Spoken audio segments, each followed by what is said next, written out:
guys, it's me, Eden, again, coming back to you about our refrigerator pickles. So we had made that mixture of our brine to put over our pickles. We let it sit for half an hour at room temperature. Now, if you were going to divvy this up into 5-pint jars, you can. Our recipe did make that as a suggestion.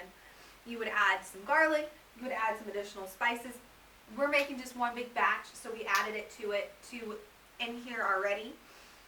And most important thing to remember about refrigerator pickles is that we want to let this sit in the refrigerator for a couple of weeks, and this does not last forever, okay? This will not be shelf stable for you to put it in your pantry, okay? You cannot just throw it up there and be like, oh, it's just a pickle. This goes in the refrigerator once this is up to, done with its marinating part for 30 minutes.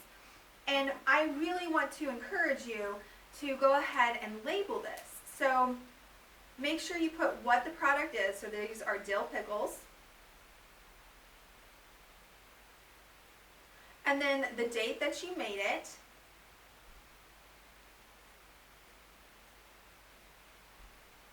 For a couple of reasons. This will help you in remembering when these are ready to eat, first of all. And second of all, this will also help remind you when to toss them out if you did not eat them all, okay? Because they're in the refrigerator, they have not gone through a whole process like you would in long storage canning.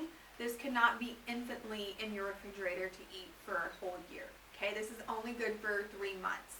So I hope you found this little tutorial helpful to maybe get your feet wet and some food preservation without needing a whole bunch of tools.